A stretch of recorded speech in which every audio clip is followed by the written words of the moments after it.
Trabalho no turno noturno de uma central de atendimento emergencial. Meu serviço não envolve policiais nem paramédicos, apenas uma linha direta para emergências locais, onde conectamos os cidadãos aos órgãos corretos. Durante a madrugada, as chamadas são previsíveis: bêbados pedindo um táxi, idosos solitários querendo conversar, alguns trotes. Nada que realmente me fizesse sentir útil. A verdade é que, apesar do que muitos imaginam, esse trabalho pode ser entediante. Passo longas horas sozinho, cercado apenas pelo brilho azulado dos monitores e pelo zumbido baixo das luzes fluorescentes. O café morno e as redes sociais ajudam a manter a sanidade, mas sempre há aquele silêncio estranho que se arrasta pelo prédio nas madrugadas mais longas. E então, em uma noite normal como qualquer outra, algo aconteceu. O telefone tocou exatamente às 2h47 da manhã. Eu já estava cansado, contando os minutos para o fim do expediente quando o som cortou o silêncio do escritório vazio. Suspirei, ajeitei a postura e olhei para o visor da tela antes de atender. Foi aí que senti meu estômago revirar. A chamada vinha de dentro do próprio prédio.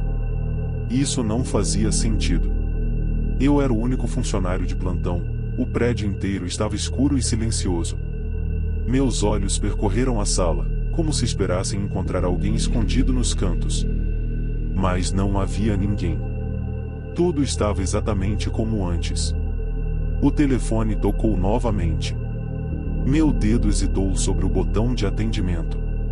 Parte de mim queria ignorar, mas algo, talvez a obrigação do trabalho, me fez pressionar o botão. Emergência local, qual é o problema? Minha voz saiu mais hesitante do que eu gostaria. Do outro lado da linha só havia silêncio. Mas não era um silêncio comum. Havia algo ali. Um som baixo, distante. Uma respiração fraca, irregular, quase sufocada. Apertei o fone contra o ouvido, tentando entender melhor. A respiração se intensificou. O barulho parecia vir de muito longe, como se a pessoa estivesse falando de um lugar apertado e abafado. Então, uma voz sussurrou, baixa e trêmula. Aqui, embaixo. Minha espinha se arrepiou. Embaixo? A única coisa que ficava embaixo do prédio era o porão, um antigo arquivo abandonado há anos. Eu nunca tinha ido lá. Para falar a verdade, a porta daquele lugar sempre ficava trancada. Meus olhos foram automaticamente para as telas de segurança. Percorri as câmeras do prédio. Nada. O porão, no entanto, não tinha câmera. Minha mente começou a buscar explicações racionais. Talvez fosse um erro do sistema telefônico. Talvez alguém estivesse brincando comigo. Talvez. Mas e se não fosse? Deveria ignorar. Deveria seguir minha vida e encerrar o expediente como sempre. Mas, antes que percebesse, já estava de pé. Peguei minha lanterna e caminhei pelo prédio silencioso. Meus passos ecoavam pelo piso gelado. O som parecia mais alto do que o normal. O corredor que levava ao porão era estreito e mal iluminado. A porta, que eu tinha certeza de que deveria estar trancada, estava entreaberta. Meu estômago se revirou. Toquei a maçaneta devagar, empurrando a porta para abrir por completo. As dobradiças rangeram em protesto. O cheiro de mofo e papel velho me atingiu imediatamente. A lanterna tremulou enquanto eu descia os degraus de concreto. O porão era frio.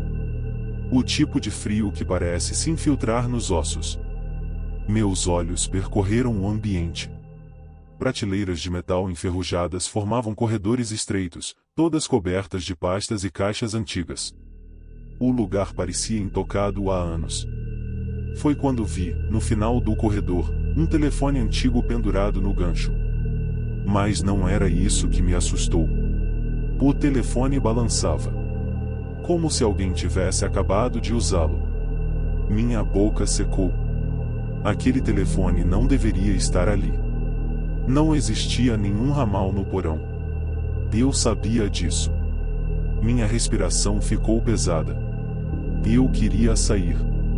Queria me virar e correr escada acima. Mas então, o telefone tocou. O som foi tão alto que eu quase deixei a lanterna cair. Meus músculos travaram. Eu sabia que não deveria atender. Mas minha mão se moveu sozinha. Peguei o fone e levei ao ouvido. Silêncio. Depois, um chiado baixo. E então, uma voz. Baixa, fraca, como um sussurro vindo de muito, muito longe. Eu só queria ir voltar para casa. Um arrepio percorreu meu corpo inteiro. Soltei o telefone como se estivesse queimando e recuei, tropeçando para trás. Entre as prateleiras, no canto mais escuro do porão, uma sombra. Ela estava parada ali, imóvel, observando. Meus pés finalmente responderam. Corri. Subi os degraus de 2 em 2, sentindo um peso invisível atrás de mim. Cruzei a porta e a bati com força, trancando-a. Meu peito subia e descia rápido. O telefone ainda tocava lá embaixo. Eu nunca voltei ao porão. No dia seguinte, decidi trocar de turno com um colega e não tocar no assunto com ninguém. Semanas depois, por curiosidade, decidi pesquisar sobre o prédio. Descobri que, décadas atrás, ele havia sido uma delegacia. E o porão era a antiga cela de detenção temporária. Um lugar onde muitos esperavam, sozinhos, por um chamado que nunca vinha. Mas alguém, de alguma forma, ainda estava esperando.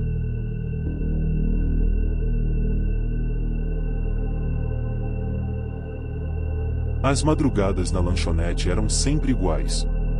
O tempo parecia se arrastar, os minutos se transformavam em horas e o zumbido do letreiro neon piscando lá fora era a única coisa que quebrava o silêncio quase absoluto. Às vezes, um ou outro caminhoneiro parava para um café rápido, mas, na maior parte do tempo, eu ficava sozinho com meus próprios pensamentos, limpando o balcão já limpo, esperando o relógio marcar a hora de ir embora. Era exatamente 3h33 quando a porta da lanchonete se abriu. Não vi ninguém se aproximar pelo estacionamento, nenhum carro encostou, nenhum farol brilhou na estrada deserta. O homem que tinha acabado de entrar simplesmente apareceu. Ele era alto, magro, vestindo um terno preto antiquado, daqueles que pareciam comprados em uma loja antiga. Seu rosto era pálido demais, os olhos fundos como se não piscassem há anos. Ele caminhou lentamente até o balcão e sentou-se em um dos bancos giratórios. Um café. Preto, sua voz era rouca, seca. Como se as palavras raspassem em sua garganta antes de sair. Assenti, tentando ignorar o desconforto crescente e virei-me para preparar o pedido. Mas por um instante, olhei para o reflexo da máquina de café e meu sangue gelou. Ele não estava mais lá. Virei-me tentando entender o que estava acontecendo, mas ele continuava sentado no balcão, imóvel, me observando. Engoli em seco, tentando convencer a mim mesmo de que era apenas a iluminação fraca do lugar. Ou talvez eu estivesse cansado demais e não havia prestado atenção. Coloquei a xícara de café à sua frente. Ele sorriu de canto, revelando dentes finos e alinhados demais como se fossem artificiais. Você trabalha aqui há muito tempo, não é? Perguntou, deslizando a ponta dos dedos ao redor da borda da xícara mas sem tocá-la de verdade. Uns 2 anos, respondi, forçando um tom de normalidade. Ele assentiu lentamente, como se processasse a informação. Então já ouviu falar do que aconteceu aqui, não é? Senti um calafrio subir pela espinha.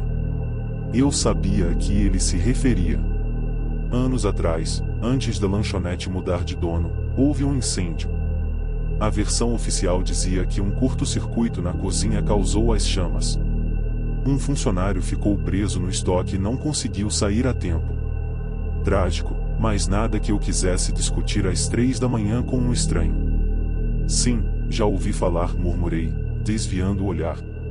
Ele, por sua vez, sorriu de novo e finalmente levou a xícara aos lábios. Mas em vez de beber, apenas segurou o café ali por um momento, como se estivesse saboreando algo invisível.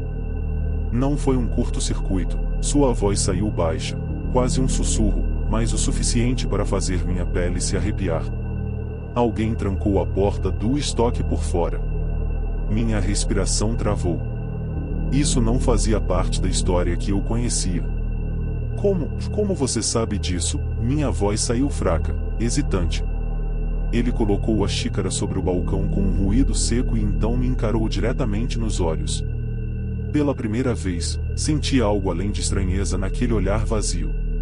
Senti reconhecimento.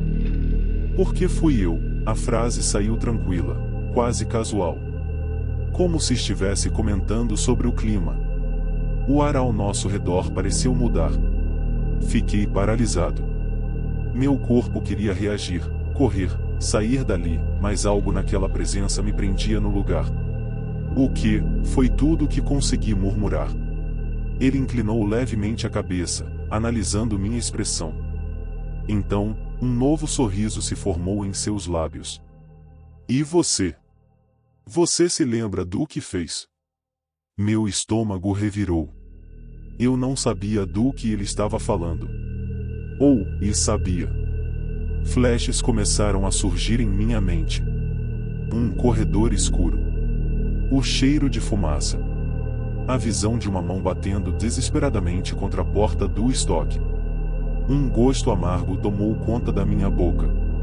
Minha respiração ficou irregular. O que você quer? Consegui perguntar, sentindo a garganta seca. Ele se levantou devagar, ajeitando o terno com as mãos longas e pálidas. Eu só vim buscar o que é meu. Seu tom era calmo, mas carregado de algo que me fez estremecer. Antes que eu pudesse reagir, as luzes da lanchonete piscaram violentamente. O letreiro do lado de fora estalou e se apagou. O ar ficou denso, pesado, como se estivesse sendo sugado para fora do ambiente. O homem deu um passo para trás, e num piscar de olhos, desapareceu. Mas sua xícara continuava ali. E dentro dela, refletido no café preto e denso, havia meu próprio rosto. Mas não era eu. Era alguém pálido. De olhos fundos. De um sorriso distorcido. A xícara caiu no chão, se espatifando. Meu coração disparou. Corri para fora da lanchonete com a respiração descontrolada. Desde então, nunca mais voltei. E nunca mais me olhei no espelho por muito tempo.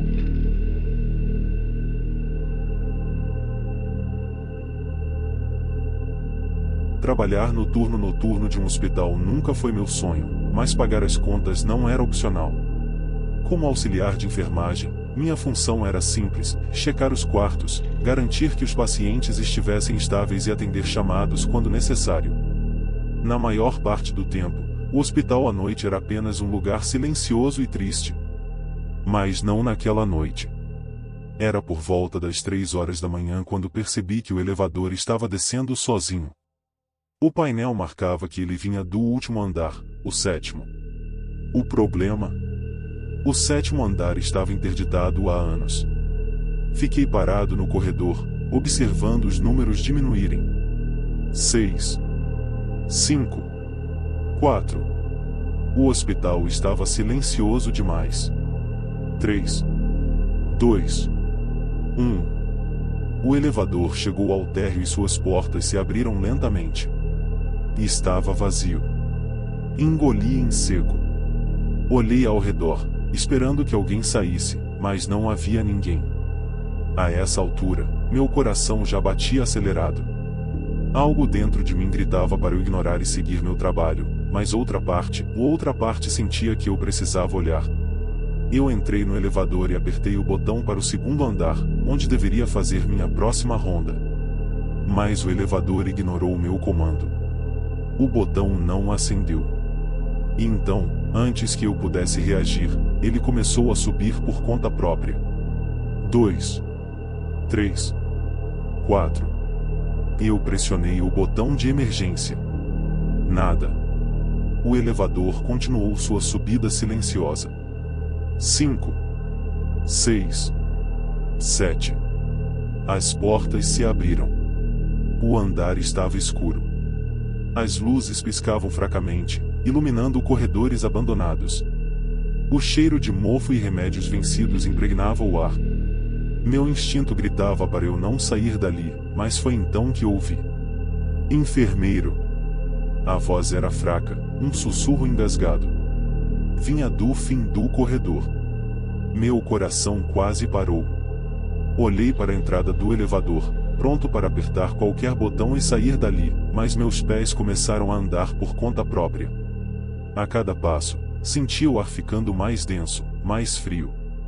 Passei por salas onde camas enferrujadas e equipamentos velhos estavam jogados ao acaso. As sombras pareciam se mover ao meu redor, mas eu não podia desviar o olhar. Algo me chamava. E então eu vi. Na última maca, coberto por um lençol encardido, havia um corpo. O lençol se moveu e meu sangue gelou. Meu instinto me implorava para correr, mas meus pés estavam enraizados no chão. A respiração ficou presa na minha garganta enquanto uma mão pálida e esquelética surgiu por debaixo do tecido, arranhando a borda metálica da cama. Foi quando um sussurro ecoou pela sala. Você veio, finalmente veio me buscar. Eu corri. Disparei de volta para o elevador, apertando o botão freneticamente. O elevador demorou a responder. Ouvi passos atrás de mim. Algo se arrastava no chão. O som de unha raspando o piso ecoava no corredor. E eu não queria olhar. As portas se abriram. Eu saltei para dentro e apertei qualquer botão. As portas se fecharam lentamente, e no último instante, eu vi um rosto pálido, com olhos vazios, parado na entrada. Seu sorriso era tenebroso e distorcido. E antes que as portas selassem completamente, ouvi seu último sussurro: da próxima vez, você não escapa. Finalmente o elevador desceu. Quando as portas se abriram no térreo, corri para fora sem olhar para trás. Pedi demissão naquela mesma noite. E, desde então, nunca mais usei um elevador.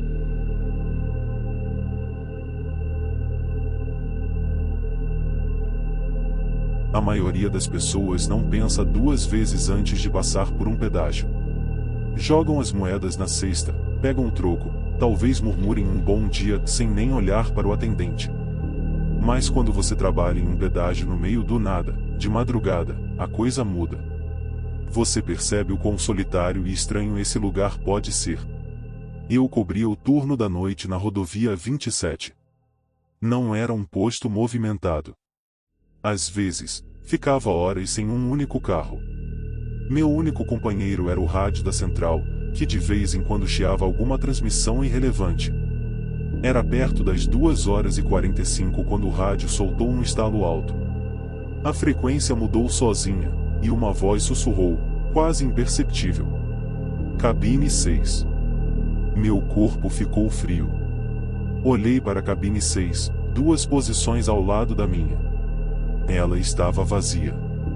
Ninguém usava aquela cabine desde o incidente. Anos atrás, um atendente foi encontrado morto ali. Ataque cardíaco, disseram. Mas os outros funcionários contavam outra versão. Diziam que ele foi encontrado com a expressão congelada em puro terror, as mãos apertando o balcão como se tivesse tentado segurar a própria alma. A voz no rádio repetiu, mais urgente: Cabine 6. Engoli em seco e virei o olhar lentamente para a cabine abandonada. A luz dentro dela piscou. A respiração ficou presa na minha garganta. As câmeras de segurança mostravam apenas escuridão dentro da cabine, mas meus olhos diziam outra coisa.